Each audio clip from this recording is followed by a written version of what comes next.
شروع اللہ کے نام سے جو بڑا مہربان نہایت رحم والا ہے۔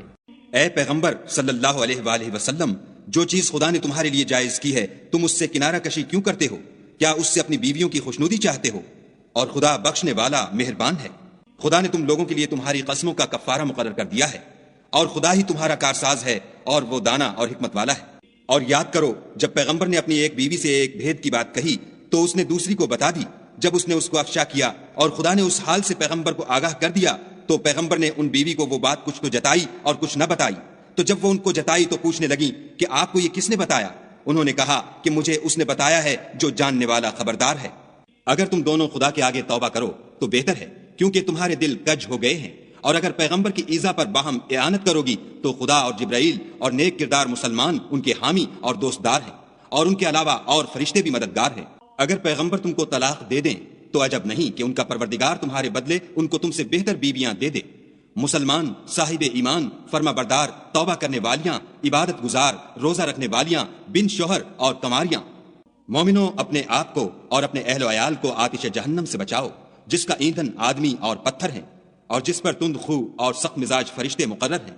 جو ارشاد خدا ان کو فرماتا ہے اس کی نافرمانی نہیں کرتے، اور جو حکم ان کو ملتا ہے اسے بجا لاتے ہیں۔ کافروں، آج بہانے مت بناؤ، جو عمل تم کیا کرتے ہو انہی کا تم کو بدلہ دیا جائے گا۔ مومنوں، خدا کے آگے صاف دل سے توبہ کرو، امید ہے کہ وہ تمہارے گناہ تم سے دور کر دے گا، اور تم کو باغہائے بہشت میں جن کے نیچے نہریں بہ رہی ہیں داخل کرے گا۔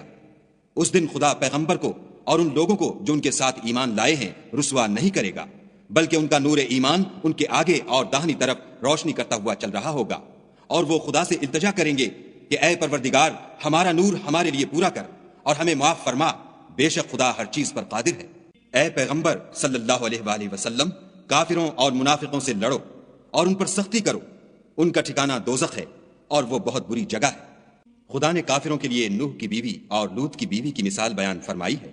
دونوں ہمارے دو نیک بندوں کے گھر میں تھیں، اور دونوں نے ان کی خیانت کی، تو وہ خدا کے مقابلے میں ان عورتوں کے کچھ بھی کام نہ آئے، اور ان کو حکم دیا گیا کہ اور داخل ہونے والوں کے ساتھ تم بھی دوزخ میں داخل ہو جاؤ۔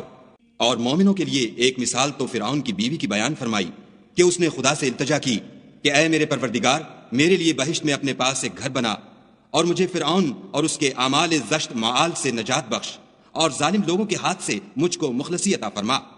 اور دوسری عمران کی بیٹی مریم کی، جنہوں نے اپنی شرمگاہ کو محفوظ رکھا تو ہم نے اس میں اپنی روح پھونک دی، اور وہ اپنے پروردگار کے کلام اور اس کی کتابوں کو برحق سمجھتی تھی اور فرما برداروں میں سے تھی۔